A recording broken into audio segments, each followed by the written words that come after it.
Worse than fascism. 8 Points on Techno-Oligarchy. By Anton Chekhov. In recent years, with the rise of big tech and its authoritarian socio-political ambitions, it has become commonplace to speak of techno-fascism. This is understandable. The embrace of authoritarian political agendas by big tech elites, their disdain for liberal democracy and deliberative process, their concentration of power without accountability, all of this invites the comparison. And yet the term is misleading, and its inadequacy matters. The phenomenon I prefer to call techno-oligarchy is not merely a variant of fascism dressed in Silicon Valley aesthetics. It represents a radical rupture from virtually all modern political traditions, and a threat that, in its anti-humanism, transcends even the murderous anti-humanism to which the label techno-fascism gestures. To call it fascism is not only imprecise, it may cause us to misunderstand what we are facing and therefore to resist it less effectively. Hence, 8 points on how techno-oligarchy differs from fascism, and why it is more dangerous. Before proceeding, 3 caveats are necessary. This comparison does not aim to whitewash or normalize fascism, nor to diminish the immense suffering that fascist movements inflicted on people around the world, both in power and on their way to it. None of the fascist crimes are forgivable, neither the genocides of Jews and Roma, nor fascist invasions of African countries, nor the mass euthanasia programs, nor the post-war neo-fascist terrorist violence, among countless others. The argument is not that techno-oligarchy has already committed crimes against humanity on the scale of historical fascism. The claim is more specific, that the underlying logic of techno-oligarchy points toward a socio-political configuration that even fascism, by design, could not and, arguably, cannot reach. Framing this as worse than fascism does not imply that fascism is the only or, indeed, the worst totalitarianism. The comparison is chosen as a direct response to the term techno-fascism, and several of the 8 points that follow apply, with appropriate modification, to other totalitarian traditions as well. 1. Fascism glorifies the collective. Techno-oligarchy abolishes it. Fascism places the collective, defined as an organically conceived nation or race, at the heart of its political doctrine. The survival and health of that exclusive collective becomes the ultimate purpose of politics, justifying extreme violence against all those deemed to threaten it, whether by their mere existence or their social practices. Techno-oligarchy's sorting principle is purely functional and economic. It is radically individualist, and rejects social responsibility as such, treating public interest as an obstacle rather than an obligation. The private goals of techno-oligarchs, and the momentum of technological development, are pursued regardless of the human cost. 2. Fascism's enemies are ontological. Techno-oligarchy's enemy is oversight itself. Fascism requires visceral, permanent enemies, defined by what they fundamentally are: a nation or race, a class, a sexual identity, a health condition, etc. Their persecution is not incidental but constitutive.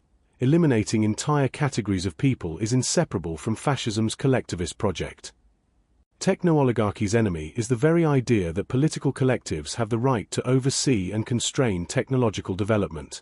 Every specific target is an embodiment of that deeper threat, the principle of accountability itself. But its concrete enemies are functional and situational, whoever currently represents an obstacle to techno-oligarchs' grip on power. Nobody is permanently targeted, but nobody is permanently safe either. 3. Fascism commands the state. Techno-oligarchy hollows it out. Fascism advocates for a strong, centralized, totalitarian state, often concentrated in a single leader or party. The state is the supreme authority. Individual freedoms are subordinated to its goals. Rights are not universal but conditionally granted to a privileged in-group, defined by ethno-cultural background or political loyalty. Techno-oligarchy captures the state and hollows it out, stripping it of its redistributive and protective functions while retaining its enforcement capacity. What remains is a shell that coerces without caring. Rights and freedoms are no longer grounded in citizenship but in economic and functional worth, a subscription model of protection, cancelled the moment a person ceases to be useful. 4. Fascism collectivizes the future. Techno-oligarchy privatizes it. Fascism offers its privileged in-group a future-oriented project in which all can participate through collective rituals of belonging. Its promise of symbolic immortality, the survival of the race, the nation, the movement, is open to every member of the in-group. The future is shared, even if it is blood-soaked. Techno-oligarchy also embraces the future, but reserves it for a handful. For everyone else, the present is indefinitely stretched, an endless, personalized, algorithmically generated stream in which past, present, and future are indistinguishable. Meanwhile, techno-oligarchy's immortality projects, digital consciousness, biological enhancement, life extension, are private acquisitions, available only to those who can afford to escape the human condition entirely. 5. Fascism censors information. Techno-oligarchy introduces epistemic control. Fascism systematically burns books, censoring ideas, art, and media deemed threatening to its ideological or national project. Such censorship enforces conformity, eliminates dissent, and consolidates power under a totalitarian state. Techno-oligarchy's information control operates on algorithmic manipulation which is epistemically inaccessible. Ordinary people do not know what is being suppressed, demoted, or amplified, nor by what logic. There is no identifiable boundary to cross, no rule to break, only a probabilistic, constantly shifting, proprietary system optimizing for undisclosed objectives, which is a qualitatively deeper form of epistemic power than censorship. 6. Fascism surveils citizens. Techno-oligarchy converts them into data. Fascism surveils to enforce political loyalty and ideological purity, national, racial, social, cultural. Such surveillance is a hallmark of totalitarian control, aimed at eliminating opposition and shaping society according to an exclusionary vision. Techno-oligarchy surveils to extract behavioral data, which serves as the raw material of its economic and political power. Its targets are not political subjects but data sources to be mined.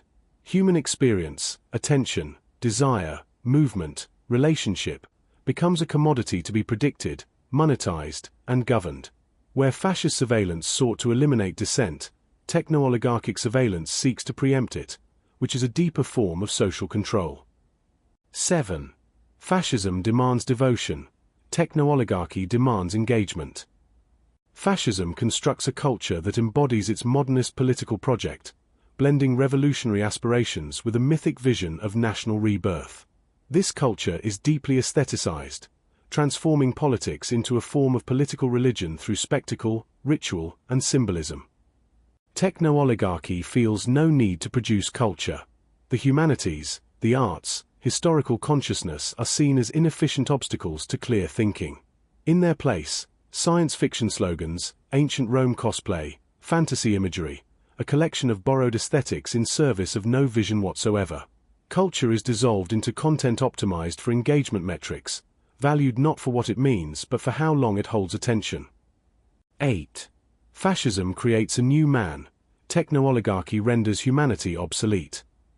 Fascism operates within recognizably human parameters.